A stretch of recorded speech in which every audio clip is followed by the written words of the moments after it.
यदि आपने 12वीं फिजिक्स में अभी तक कुछ नहीं पढ़ा, आपको डर लग रहा है, फिजिक्स ज़्यादा बन नहीं रही है, तो आपके लिए है ये 1 अंक के इम्पोर्टेंट प्रश्न हैं, पूरे 1 से लेकर के जो 14 चैप्टर हैं उनके बीच।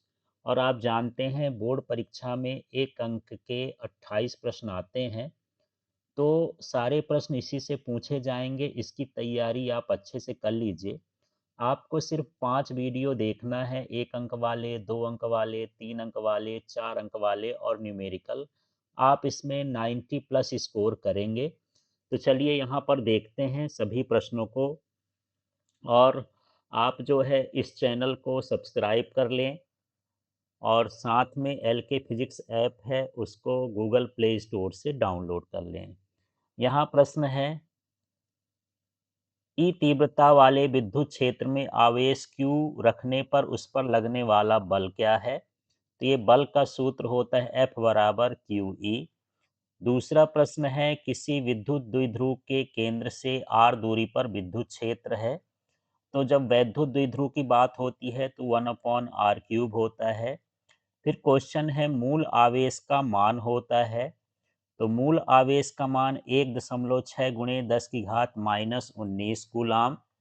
फिर देखिए प्रश्न है, विद्युत क्षेत्र का SI मात्रक है, तो ये है न्यूटन प्रति कूलाम। फिर अगला 5वां प्रश्न है, विद्युत क्षेत्र रेखाएं दिक् स्थान में होती हैं, तो ये त्रिविमी होती हैं, माने पूरे सभी दिशाओं में फैली हुई होती हैं। फिर अगला प्रश्न देखिए, समविभव पृष्ठ और विद्युत क्षेत्र रेखाओं के बीच का कोण होता है, तो ये 90 अंश होता है। 7वां प्रश्न, दो बिंदु आवेश Q एक दूसरे से 2a दूरी पर रखे हैं, इनके ठीक मध्य बिंदु पर विभव होगा, तो इसका मान होता है Q/2πε0a। यदि इनका पूरा डिस्क्रिप्शन चाहिए तो आप एलके फिजिक्स ऐप डाउनलोड कर लें, उसमें टॉपिक वाइज आपको वीडियो मिल जाएंगे। फिर देखिए अगला प्रश्न है, 10 कूलाम का आवेश देने पर चालक के विभव में 2 वोल्ट की वृद्धि होती है, चालक की धारिता कितनी होगी? तो धारिता का सूत्र होता है Q/V। यहाँ पर 10 है और आवेश और वोल्ट है 2, इसमें भाग करेंगे तो ये 5 फैराड आ जाएगा धारिता। फिर दो संधारित्रों को समांतर क्रम में जोड़ने पर समान होता है, तो समांतर क्रम में विभव समान होता है, विभव लिखा हो या विभवांतर, इनमें से कुछ भी। इसके बाद 10वां प्रश्न है, किसी तार की प्रतिरोधकता निर्भर करती है, तो ये केवल पदार्थ पर निर्भर करती है। धातुओं में अनुगमन वेग का मान होता है, ये 10 की घात -5 मीटर प्रति सेकेंड। यदि -4 -3 लिखा होगा तो वो भी सही है, बस घात माइनस में होना चाहिए। इसके बाद 12वां प्रश्न देखिए, एक समान चुंबकीय क्षेत्र में गतिमान आवेश पर लगने वाला बल, ये लॉरेंज बल का सूत्र है, क्यू भी साइन थीटा है, पर इसमें साइन थीटा नहीं लिखा, तो साइन थीटा क्रॉस प्रोडक्ट बताता है, तो Q=V vector cross B vector इसका आंसर होगा। फिर देखिए बायो सेवर्ट का नियम का सदिश रूप लिखना है, तो mu naught upon 4 pi I dl vector r vector upon में ये r³ होना चाहिए। इस तरह से ये वाला सही है। आगे के प्रश्न को देखिए, एक चुंबकीय सुई को असमान चुंबकीय क्षेत्र में रखा जाता है तो वह अनुभव करेगी। तो जब असमान चुंबकीय क्षेत्र होता है तो उस पर जो है बल और बल आघूर्ण दोनों लगते हैं, तो यहाँ पर ये ऑप्शन सही होगा, सी वाला। ये बाय मिस्टेक टिक है, आपको सी सही करना है। फिर 15वां प्रश्न है, वह पदार्थ जिसकी चुंबकीय प्रवृत्ति अल्प और धनात्मक होती है, ऐसे पदार्थ को अनचुंबकीय कहते हैं। फिर 16वां प्रश्न है, एम चुंबकीय आघूर्ण वाले दंड चुंबक को लंबाई के अनुदिश दो बराबर भागों में काटने पर प्रत्येक भाग का चुंबकीय आघूर्ण होगा। यदि आधा काटेंगे तो चुंबकीय आघूर्ण भी आधा हो जाएगा, माने m/2। फिर यहाँ 17वां प्रश्न, विद्युत चुंबकीय प्रेरण में प्रेरित विद्युत वाहक बल निम्न में से स्वतंत्र होता है, तो प्रेरित विद्युत वाहक बल कुंडली के प्रतिरोध पर निर्भर नहीं करता है, तो यहाँ पर ये सही है। फिर है यदि समतल कुंडली में n फेरे हों तो उसका स्वप्रेरकत्व अनुक्रमानुपाती होता है। ये फेरों की संख्या के वर्ग के अनुक्रमानुपाती होता है, तो n स्क्वायर इसका सही आंसर है। फिर स्वप्रेरकत्व का मात्रक है, तो इसका मात्रक हेनरी होता है। चाहे स्वप्रेरकत्व हो, अन्योन प्रेरकत्व हो या प्रेरकत्व है, सबका मात्रक हेनरी ही है। 20वां है किसी कुंडली का स्वप्रेरकत्व निर्भर नहीं करता, तो ये प्रवाहित धारा पर निर्भर नहीं करता। फिर है प्रश्न जनित्र का सिद्धांत है, तो जनित्र का सिद्धांत विद्युत चुंबकीय प्रेरण होता है।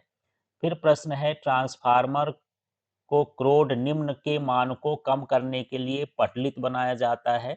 यहाँ का कर लेंगे ट्रांसफार्मर का क्रोड, तो ये भंवर धारा के मान को कम करने के लिए पटलित बनाया जाता है। 23वां प्रश्न देखिए, भारत में घरों में दी जाने वाली विद्युत धारा की आवृत्ति होती है। ये सही आंसर है 50 हर्ट्ज। निम्न में से अधिक आवृत्ति वाली तरंग है, तो ये गामा तरंग होती है। दृश्य प्रकाश की आवृत्ति की कोटि है, ये 10 की घात 14 हर्ट्ज है। फिर है यहाँ पर 26वां प्रश्न, निर्वात में विद्युत चुम्बकीय तरंगों का वेग है, तो ये सूत्र है 1/√μ epsilon not, mu not epsilon not. फिर अगला प्रश्न देखिए 27वां है, यदि चुंबकीय क्षेत्र x अक्ष तथा विद्युत क्षेत्र y अक्ष की ओर हो तो तरंग का संचरण होगा। तो एक्स वाई छोड़ने के बाद क्या बचता है, z अक्ष, तो ये z अक्ष की ओर होगा, तीनों परस्पर लंबवत होते हैं इसलिए। ओजोन मंडल अवशोषित करता है, तो यह पराबैंगनी किरणों को अवशोषित करता है। इसके बाद 29वां प्रश्न देखते हैं, विद्युत चुंबकीय तरंगें उत्पन्न करती हैं, ये त्वरित आवेश उत्पन्न करती हैं। किस रंग के लिए कांच का अपवर्तनांक न्यूनतम होता है, तो ये लाल रंग के लिए। फिर है संयुक्त सूक्ष्मदर्शी में अभिदृश्यक की फोकस दूरी नेत्रिका लेंस से खाली स्थान, नेत्रिका लेंस से होती है, तो यहाँ जो अभिदृश्यक होता है उसकी फोकस दूरी नेत्रिका से कम होती है। F1 प्लस F2 फोकस दूरी के दो लेंस संपर्क में रखे गए हैं, तो संयुक्त फोकस दूरी होगी, तो ये होगी F1 into F2 upon F1 plus F2। ध्यान से इसको समझना है, देखना है कि क्या आंसर है इसका। फिर देखिए, किसी बिंदु पर दो तरंगें निम्न समीकरण द्वारा निरूपित हैं। y1 बराबर 4 साइन ओमेगा टी, y2 है यहाँ पर y2 बराबर 3 sine omega T plus five. इस बिंदु पर समपोषी व्यतिकरण हो तो तरंग का परिणामी विस्थापन क्या होगा। तो आप 4 का वर्ग करेंगे तो 16, 3 का वर्ग करेंगे तो 9, 16 और 9 को जोड़ेंगे 25, 25 का वर्गमूल निकाल देंगे तो 5 हो जाएगा। फिर है प्रकाश विद्युत धारा निर्भर नहीं करती, तो ये प्रकाश की आवृत्ति पर निर्भर नहीं करती है।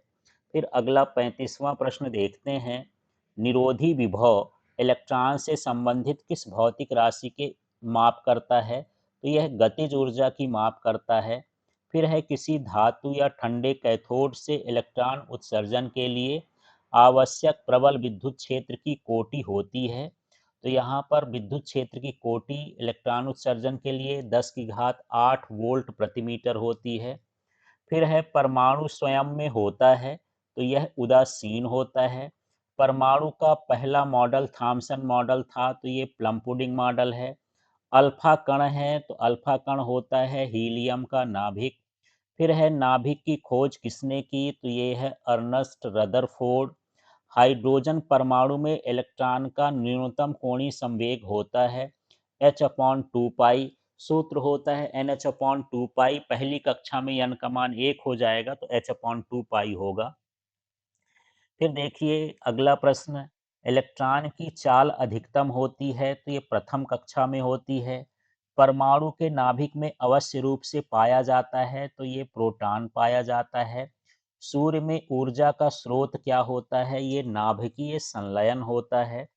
फिर आगे का प्रश्न देखिए, 1 ग्राम पदार्थ के समतुल्य ऊर्जा होती है 9 गुणे 10 की घात 13 जूल में है। फिर ये 46वां प्रश्न देखते हैं, पी प्रकार के अर्धचालक में बहुसंख्यक होते हैं, तो ये होल होते हैं। फिर है अर्धचालक का ताप बढ़ाने पर उसकी चालकता बढ़ती है। पीएन संधि डायोड में अवक्षय परत की मोटाई 10 की घात -6 मीटर है। यदि 10 की घात -5 मीटर भी दे तो उसको भी आपको सही करना है। इसके बाद यहाँ 49वां प्रश्न है, जब पीएन संधि डायोड का अग्रदिशिक बायस होता है तो विभव रोधक का मान घटता है। फिर है प्रश्न, परम शून्य ताप पर जर्मेनियम या शुद्ध चालक या सिलिकॉन होता है तो ये कुचालक होता है। अब यहाँ पर 1 अंकों के प्रश्नों का ये दूसरा फॉर्मेट है और आपको समझना है कि कोई भी प्रश्न किसी फॉर्मेट में आ सकता है 1 अंक का, विकल्प वाला खाली स्थान में या फिर एक वाक्य में या फिर जोड़ी में, किसी भी फॉर्मेट में आ सकता है। तो आपको इस हिसाब से पढ़ना है कि किसी भी फॉर्मेट में आए तो हमसे बन जाए। इस तो चलिए रिक्त स्थानों को देखते हैं। परमाणु विद्युत रूपीण खाली स्थान होता है तो यहाँ उदासीन। फिर एक इलेक्ट्रॉन में उपस्थित आवेश के परिमाण को खाली स्थान कहते हैं तो मूलावेश। विलगित निकाय का कुल आवेश सदैव खाली स्थान रहता है तो यहाँ संरक्षित। धातुओं का परावैद्युतांक खाली स्थान होता है अनंत। विद्युत क्षेत्र की तीव्रता खाली स्थान राशि है सदिश।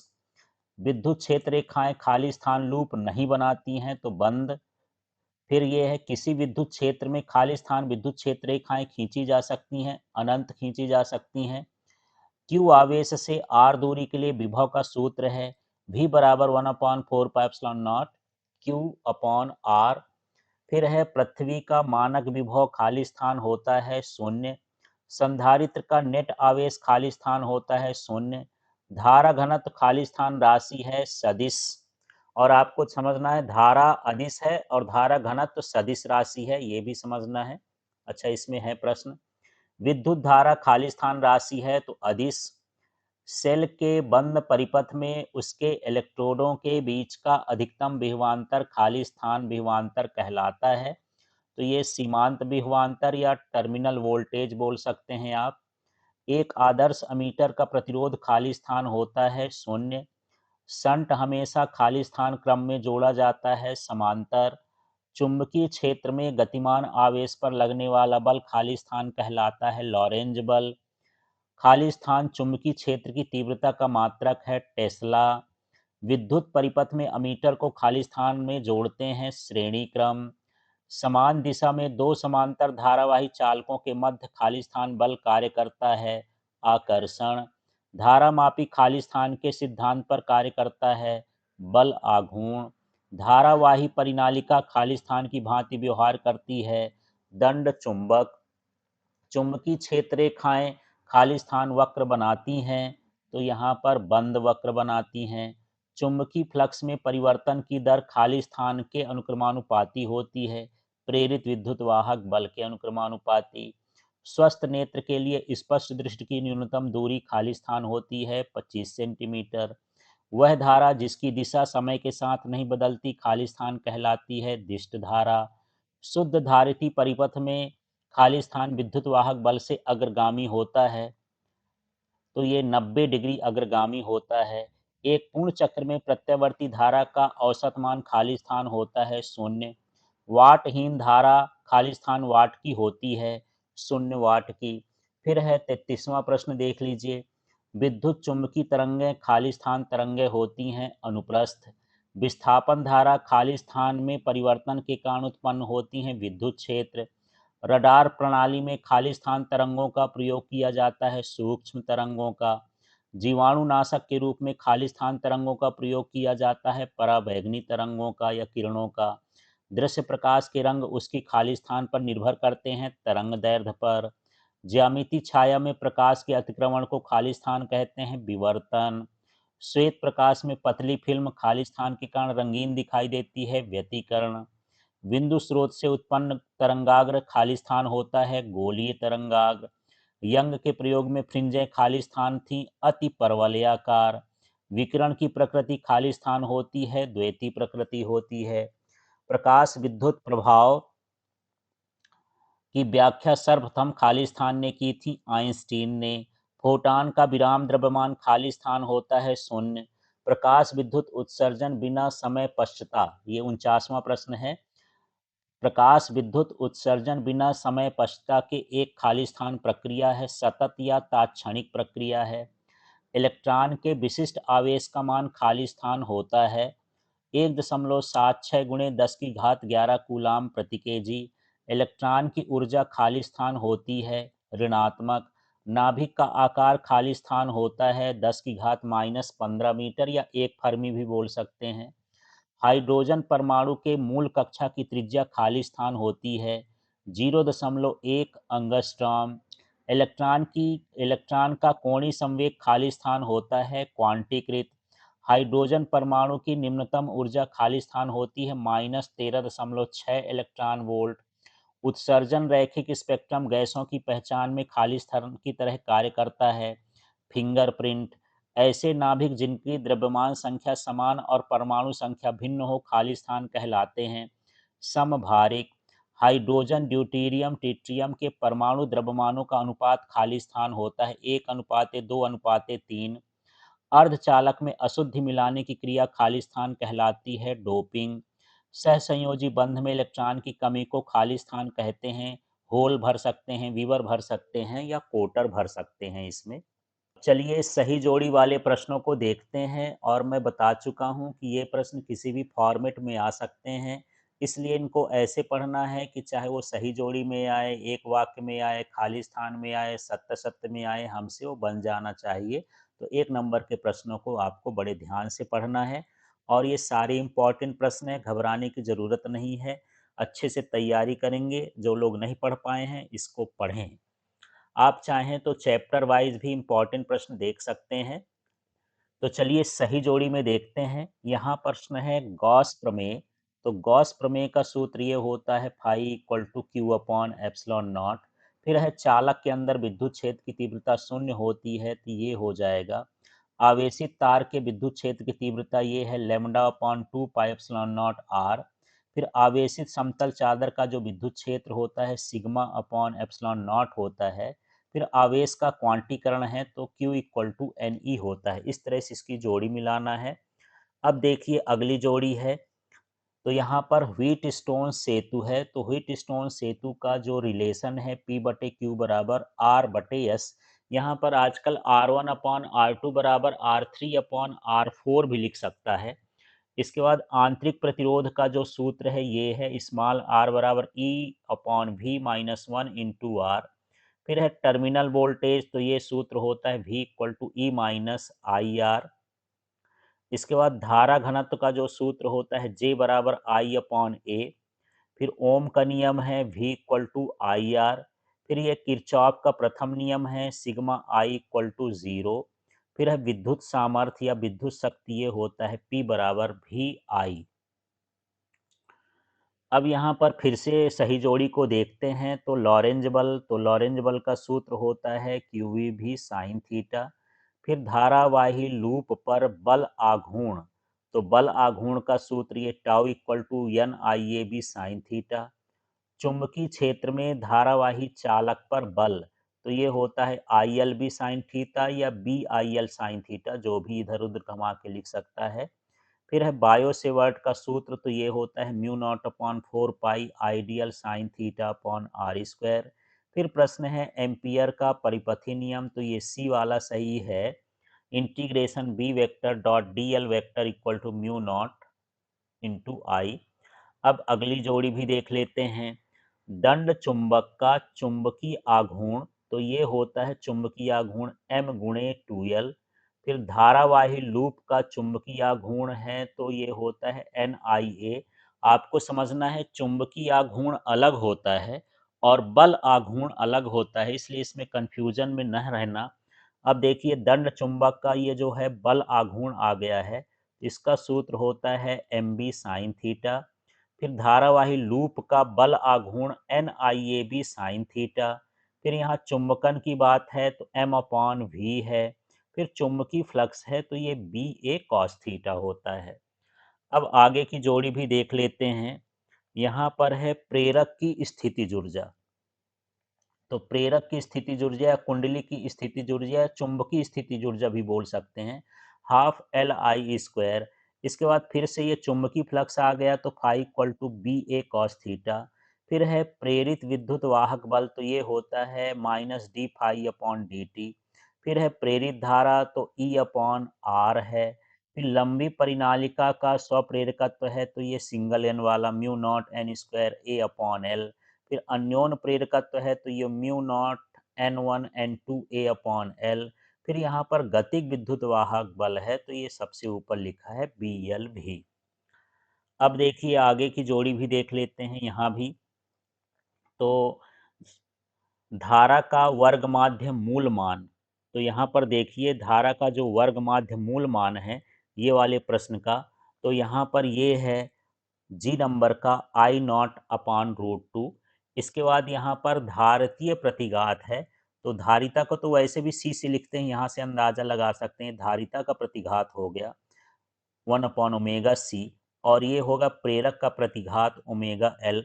फिर एल सी आर परिपथ में प्रतिबाधा है तो ये जेड बराबर under root R square omega L minus 1/ओमेगा सी का होल स्क्वायर। फिर है अनुनादी आवृत्ति, तो अनुनादी आवृत्ति का ये सूत्र है f equal to 1/2 pi under root l c. फिर है ये क्यू गुणक, तो क्यू गुणक हमारा ए नंबर में है यहाँ पर, ये 1/आर अंडर रूट एल अपॉन सी। इसके बाद है औसत शक्ति, तो औसत शक्ति का सूत्र ये है p a v equal to v r m s into i r m s into cos theta या कॉस फाई भी यहाँ पर लिख सकते हैं। इसके बाद सही जोड़ी की बात करते हैं, यहाँ पर तरंगों वाले पाठ का है। तो यहाँ रेडियो तरंगें हैं, तो रेडियो तरंगों का उपयोग नौ संचालन में होता है। फिर यह है पराबैंगनी किरणें, तो पराबैंगनी किरणों का उपयोग जल के शुद्धिकरण में होता है। फिर है अवरक्त किरणों का उपयोग, तो ये रोगियों के सिकाई में होता है। फिर सूक्ष्म तरंगों का उपयोग रडार प्रणाली में होता है। दृश्य तरंगों का उपयोग देखने में होता है। और एक्स किरणों का उपयोग चिकित्सकीय जांच या टूटी हड्डी का पता लगाने या आंतरिक अंगों की जांच करने में होता है। अब आगे का हम और देखते हैं, यहाँ पर सही जोड़ी खगोलीय दूरदर्शी, तो खगोलीय दूरदर्शी या सिर्फ दूरदर्शक भी लिख सकते हैं, तो f o upon f e है। फिर सरल सूक्ष्मदर्शी का है तो ये 1+d अपॉन एफ है।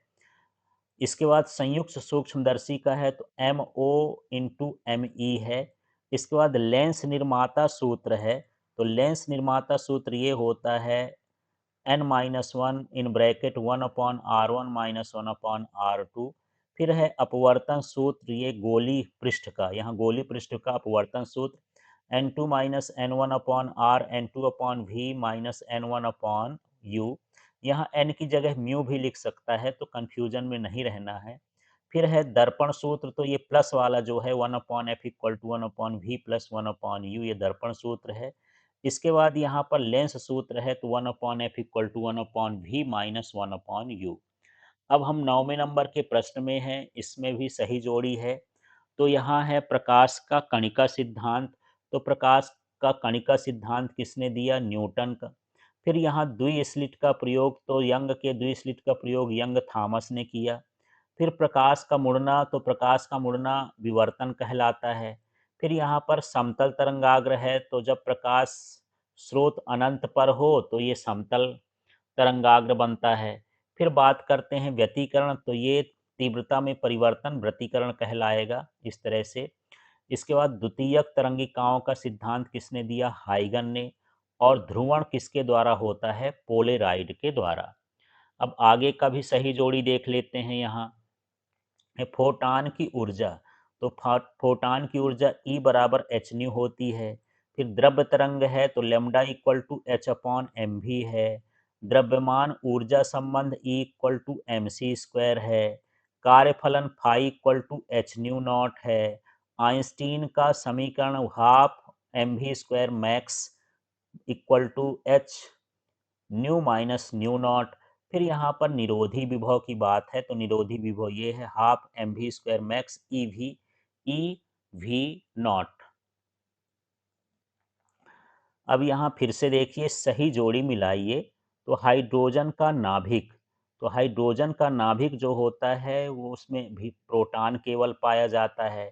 फिर उदासीन कण, तो जो उदासीन कण होता है वो न्यूट्रॉन होता है। अब यहाँ पर बीटा कण, तो बीटा कण तीव्रगामी इलेक्ट्रॉन होता है। अब एक प्रोटॉन और एक न्यूट्रॉन किस में होते हैं? ड्यूट्रॉन में। नाभिक का आकार इस पर निर्धारित होता है, r naught equal to a की घात 1/3। द्रव्यमान ऊर्जा तुल्यता संबंध E इक्वल टू mc²। और इसके बाद यहाँ पर नाभिक की जो त्रिज्या होती है 1 फर्मी के इक्वल होती है। तो इस तरह से यहाँ पर जोड़ी वाले प्रश्न हैं। अब चलिए कुछ एक वाक्य के प्रश्नों को हम देखते हैं। तो सबसे पहले देखिए, विद्युत बल रेखाएं खुला वक्र क्यों बनाती हैं? क्योंकि ये धनावेश से प्रारंभ होती हैं, ऋणावेश पर समाप्त होती हैं। फिर दूसरा प्रश्न है, एक समान विद्युत क्षेत्र के लिए क्षेत्र रेखाएं खींचिए। तो इस तरह से आप कितनी भी क्षेत्र रेखाएं खींच सकते हैं, एक दूसरे के समांतर होनी चाहिए। इसके बाद अगला प्रश्न है, आवेशित खोखले गोले के अंदर विभव कितना होता है? तो ये विभव का मान नियत होता है। यदि विद्युत क्षेत्र पूछता तो शून्य, और विभव पूछे तो वो नियत होता है। इसके बाद अगला प्रश्न है, एक विद्युत द्विध्रुव के कारण किन बिंदुओं पर विभव का मान शून्य होता है? तो निरक्षी रेखा पर स्थित बिंदुओं का विभव का मान शून्य होता है। इसके बाद दो समान धारिता C के संधारित्र श्रेणी क्रम में जुड़े हैं, तो संयुक्त धारिता कितनी होगी? तो यहाँ पर जब श्रेणी क्रम में जुड़ते हैं तो 1/c प्लस 1/c ये 2 लिख दिए। इनको जोड़ेंगे तो 2/c हो जाएगा। फिर इसको उल्टा करना होगा, ये c डैश को उल्टा लिखेंगे तो c डैश बराबर ये c अपॉन क्या हो जाएगा, 2c ऊपर चला जाएगा, 2 नीचे आ जाएगा। इस तरह से इसका मान होगा। फिर अगला प्रश्न है, तांबे की तार को खींचकर दोगुना करने पर उसकी प्रतिरोधकता पर क्या प्रभाव पड़ेगा? तो प्रतिरोधकता तो लंबाई चौड़ाई पर निर्भर नहीं करती, मतलब ये कोई प्रभाव नहीं पड़ेगा। इसके बाद है, अनुगमन वेग और विद्युत क्षेत्र की तीव्रता में संबंध लिखिए। तो ये v d equal to e small है, फिर कैपिटल ई और टाउ अपॉन एम ये रिलेशन होता है। फिर है, धारावाही कुंडली के केंद्र पर चुंबकीय क्षेत्र की तीव्रता का मान लिखिए। तो ये सूत्र होता है b equal to mu naught n i upon 2r। आप इसको चाहे सूत्र लिख दीजिए और चाहे अधिकतम लिख देंगे वो भी सही है। इसके बाद है, किसी पदार्थ के चुंबकीय प्रवृत्ति का मान 4/5 है, तो यह कैसा पदार्थ है? तो यह पदार्थ अनुचुंबकीय है, क्योंकि इसके सामने का चिन्ह धन कहलाएगा और दूसरा इसका मान 1 से कम है। तो अल्प और धनात्मक जो है अनुचुंबकीय पदार्थ के लिए होता है चुंबकीय प्रवृत्ति। फिर किसी पदार्थ का चुंबकीय प्रवृत्ति -0.5 है, कैसा पदार्थ है? तो माइनस आ गया तो अपने आप ये कैसा हो गया, प्रतिचुंबकीय हो गया। किसी धारावाही कुंडली में कौन सी ऊर्जा संचित होती है? तो उसके अंदर चुंबकीय ऊर्जा संचित होती है। फिर प्रश्न है, एल लंबाई का चालक भी वेग से एक समान चुंबकीय क्षेत्र के लंबवत गति करता है, तो उसका प्रेरित विद्युत वाहक बल का परिमाण क्या होगा? तो आप गतिक विद्युत वाहक बल पढ़े हैं, वही सूत्र है बी एल भी। फिर है, प्रतिघात का एसआई मात्रक क्या होता है? ओम होता है। अब 14वां नंबर का प्रश्न देखिए, प्रत्यावर्ती धारा के लिए प्रेरकी प्रतिघात का सूत्र लिखिए। तो XL equal to omega L. फिर है, एलसीआर परिपथ में अनुनाद की स्थिति में शक्ति गुणांक का मान क्या होता है? तो ये 1 होता है। फिर कौन सा ट्रांसफार्मर धारा की प्रबलता को बढ़ाता है? तो धारा की प्रबलता को बढ़ाने वाला अपचाई होता है। यदि वोल्टेज हो जाता कि वोल्टेज बढ़ाता है तो उच्चाई होता, तो आपको कंफ्यूजन में नहीं रहना, धारा उल्टा होता है, जो वोल्टेज को बढ़ाएगा वो धारा को घटाएगा। विद्युत अनुनाद कब होता है? जब प्रेरकीय प्रतिघात और धारितीय प्रतिघात बराबर हो, मतलब आप XL इक्वल टू XC भी लिख करके आ सकते हैं। फिर यहाँ पर 18वें प्रश्न को देखिए, दृश्य तरंगों की परास होती है, तो ये 400 नैनोमीटर से 700 नैनोमीटर के बीच होती है। फिर प्रश्न है, टीवी तरंगों की आवृत्ति परास क्या होती है? तो ये 54 मेगा हर्ट्ज से 890 मेगा हर्ट्ज तक होती है। फिर 20वां प्रश्न है, 4000 एंगस्ट्रॉम एवं 5000 एंगस्ट्रॉम की तरंग दैर्ध्य की तरंगों में का निर्वात में वेगों का अनुपात क्या होगा? तो निर्वात में सभी तरंगों का जो वेग है एक समान होता है, 3 गुणे 10 की घात 8। तो उसका जो अनुपात होगा वो 1 हो जाएगा। इसके बाद यहाँ किसी द्रव के क्रांतिक कोण और अपवर्तनांक में संबंध लिखिए। तो ये है म्यू बराबर कॉसेक सी। फिर प्रश्न है, लेंस की क्षमता और फोकस दूरी में संबंध लिखिए। तो मीटर में नापी गई फोकस दूरी का व्युत्क्रम लेंस की क्षमता कहलाता है, ये परिभाषा भी है। और संबंध है तो आप सूत्र भर लिख सकते थे, P बराबर 1/f, और m का मतलब मीटर में है। गोली दर्पण की फोकस दूरी और वक्रता त्रिज्या में संबंध लिखिए। तो ये फोकस दूरी वक्रता त्रिज्या की आधी होती है, तो एफ बराबर आर अपॉन टू हो जाएगा। फिर 24वां प्रश्न देखिए, प्रिज्म से गुजरने पर किस रंग का विचलन अधिक होता है? तो बैगनी रंग का। फिर है बिंदु स्रोत से बने तरंगाग्र का आरेख बनाइए। तो आप ये चित्र देख रहे होंगे, इस तरह का हमको चित्र बनाना है तरंगाग्र का। फिर है प्रश्न, पदार्थ का कार्यफलन का मान किस पर निर्भर करता है? तो ये पदार्थ की प्रकृति पर। यदि परमाणु के अंदर इलेक्ट्रॉन स्थिर होते हैं तो क्या होगा? नाभिक के आकर्षण बल के कारण वो इलेक्ट्रॉन नाभिक में गिर जाएगा। अनंत पर कक्षा में इलेक्ट्रॉन की ऊर्जा कितनी होती है? शून्य होती है। पहली कक्षा में इलेक्ट्रॉन की ऊर्जा कितनी होती है? तो ये -13.6 इलेक्ट्रॉन वोल्ट पहली कक्षा में इलेक्ट्रॉन की ऊर्जा है। इसके बाद यहाँ पर अगले प्रश्न को देखते हैं। किसी तत्व के परमाणु के नाभिक में उपस्थित प्रोटॉनों की संख्या को क्या कहते हैं? परमाणु क्रमांक। नाभिक का घनत्व लगभग कितना होता है? 2.3 गुणे 10 की घात 17 किलोग्राम प्रति मीटर क्यूब। नाभिकीय संलयन प्रयोगशाला में संभव नहीं है, क्यों? क्योंकि यह क्रिया अति उच्च ताप 10 की घात 7 केल्विन पर संपन्न होती है। फिर है एक एएमयू के तुल्य ऊर्जा को मेगा इलेक्ट्रॉन वोल्ट में लिखिए। तो एक एएमयू आ जाए या एक यू आ जाए, इसकी तुल्य ऊर्जा 931.5 मेगा इलेक्ट्रॉन वोल्ट होती है। फिर है एन प्रकार के अर्धचालक में बहुसंख्यक आवेश क्या होते हैं? तो एन प्रकार के अर्धचालक में ये हो जाएंगे इलेक्ट्रॉन। फिर है पीएन संधि डायोड में बिना बायस होलों का विसरण कहाँ से कहाँ की ओर होता है?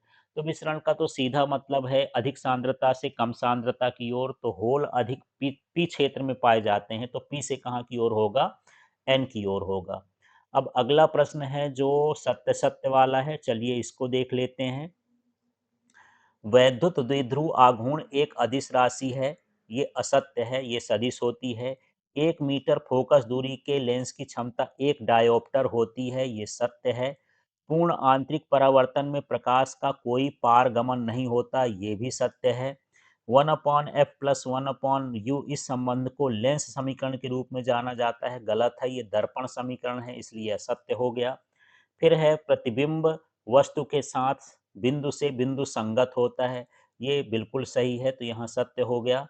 मानव नेत्र या दृष्टिपटल तरंग दैर्ध्य परास 400 नैनोमीटर से 750 नैनोमीटर की विद्युत चुंबकीय तरंग का संसूचन कर सकता है, जिसे प्रकाश कहते हैं, ये सत्य है। यदि आपसे ही पूछ दिया क्या जाए कि प्रकाश किसे कहते हैं, तो इस तरह से आप परिभाषा लिख सकते हैं कि 400 नैनोमीटर से 750 नैनोमीटर की विद्युत चुंबकीय तरंगों का संसूचन हमारा मानव नेत्र कर सकता है, उसे हम प्रकाश कहते हैं। तो हमें बताया कि ये क्वेश्चन किसी भी फॉर्मेट में पूछे जा सकते हैं, इस हिसाब से तैयार करना है कि हर फॉर्मेट में आपसे बन जाए।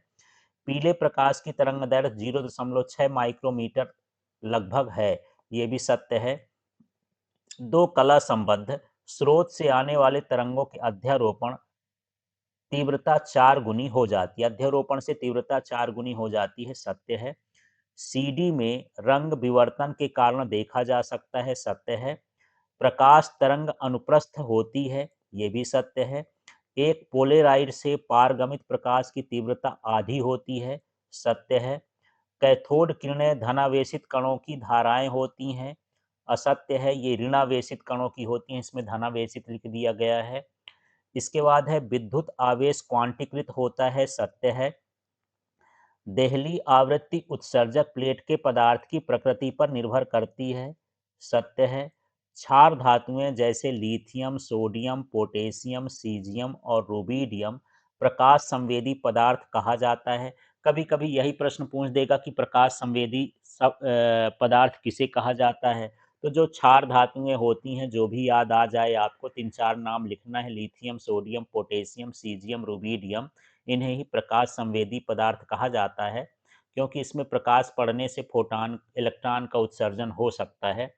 इसके बाद यहाँ देखिए प्रश्न, फोटॉन कण संघट्ट में कुल ऊर्जा कुल संवेग संरक्षित होता है, सत्य है। निरोधी विभव प्रकाश की तीव्रता से स्वतंत्र नहीं होता है, असत्य है, स्वतंत्र होता है। देहली आवृत्ति पर निरोध विभव शून्य होता है, सत्य है। इलेक्ट्रॉन की कुल ऊर्जा ऋणात्मक होती है, ये भी सत्य है। इलेक्ट्रॉन की स्थितिज ऊर्जा कुल ऊर्जा की दोगुनी होती है, सत्य है। हाइड्रोजन स्पेक्ट्रम सदैव रेखाओं का समुच्चय होता है, सत्य है। सूर्य के आंतरिक भाग का तापमान 1.5 गुणे 10 की घात 7 केल्विन होता है, सत्य है। इसके बाद परमाणु बम में नियंत्रित नाभिकीय विखंडन होता है, असत्य है। परमाणु बम में जो है नियंत्रित न होकर के अनियंत्रित होता है। देखिए थोड़े थोड़े शब्द रहते हैं, उसमें आप कंफ्यूजन में हो सकते हैं, इसलिए बड़े ध्यान से इनको पढ़ने की आवश्यकता होती है। फिर प्रश्न है, इलेक्ट्रॉनिक परिपथों में इलेक्ट्रॉनों का नियंत्रित प्रवाह किया जा सकता है, सत्य है। सिलिकॉन और जर्मेनियम के लिए ऊर्जा अंतराल क्रमशः 1.1 इलेक्ट्रॉन वोल्ट और 0.7 इलेक्ट्रॉन वोल्ट है, सत्य है। धातुओं में ऊर्जा अंतराल बहुत अधिक होता है, असत्य है। ऊर्जा अंतराल होता नहीं, शून्य होता है, इसमें गलत लिख दिया है। फिर है, साम्यावस्था में पीएन जंक्शन में नेट धारा शून्य होती है, सत्य है। पीएन जंक्शन डायोड पर लगाया गया बाह्य वोल्टेज बायस कहलाता है, सत्य है। अलग से प्रश्न आ सकता है बायस किसे कहते हैं, तो जब पीएन जंक्शन डायोड में बाहर से वोल्टेज लगाते हैं तो उसको बायस कहा जाता है। फिर है, संधि डायोड में अपवाह धारा विसरण धारा के विपरीत दिशा में होती है, सत्य है। किसी आवेशित खोखले गोले के अंदर विद्युत क्षेत्र शून्य होता है, सत्य है। विद्युत क्षेत्र रेखाएं एक दूसरे को कभी भी प्रच्छेद करती हैं, ये प्रतिच्छेद नहीं करती हैं, इसलिए यहाँ पर असत्य है, इसमें लिखा है प्रच्छेद करती हैं। विद्युत बल रेखाएं खुला वक्र बनाती हैं, सत्य है। विद्युत बल रेखाएं चालक के पृष्ठ के अभिलंबवत होती हैं, सत्य है। द्विध्रुव के निरक्षीय स्थिति पर विभव अशून्य होता है, ये असत्य है। द्विध्रुव के निरक्षीय स्थिति पर विभव का मान शून्य होता है। इसके बाद है, विद्युत धारिता का एसआई मात्रक फैरड होता है, ये सत्य है। उच्च प्रतिरोध की तार को शंट कहते हैं, असत्य है। निम्न प्रतिरोध की तार को शंट कहते हैं। इसके बाद यहाँ पर देखिए, सभी विद्युत चुम्बकीय तरंगों की चाल निर्वात में समान होती है, सत्य है। समतल दर्पण की फोकस दूरी शून्य होती है, असत्य है, अनंत होती है। प्रकाशिक तंतु पूर्ण आंतरिक परावर्तन के सिद्धांत पर कार्य करता है, सत्य है। यदि किसी लेंस के लिए एफ का मान 0.5 मीटर हो तो इसकी क्षमता +2d होगी। आप जानते हैं P = 1/f होता है, तो यहाँ पर 1/0.5 करेंगे तो ये 10/5, तो 5 दूनी 10, ये हो जाएगा +2d। इलेक्ट्रॉन का विराम द्रव्यमान शून्य होता है, असत्य है। फोटॉन का होता है, इलेक्ट्रॉन का विराम द्रव्यमान शून्य नहीं होता।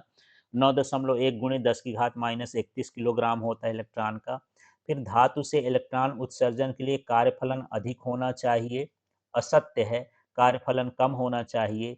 परमाणु का नाभिक उदासीन होता है, असत्य है। नाभिक तो धनावेशित होता है, परमाणु उदासीन होता है।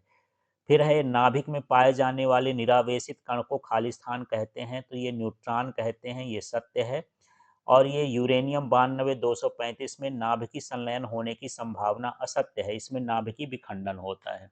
तो इस तरह से ये सभी इम्पॉर्टेंट क्वेश्चन हैं, इनको एक बार लिखिए, बार बार सुनिए, और इसको जो आपके साथी लोग हों शेयर कर दीजिए। ये उन्हीं लोगों के लिए बना है जो साल भर नहीं पढ़ पाए हैं, समस्या हो रही थी, नहीं समझ पाए हैं। तो इन प्रश्नों को भी तैयार करेंगे तो 28 में से कम 25 प्रश्न ही इसके आ जाएंगे, तो इतने में तो आप इसी भर से पास हो सकते हैं, इसलिए अच्छे से तैयारी करें।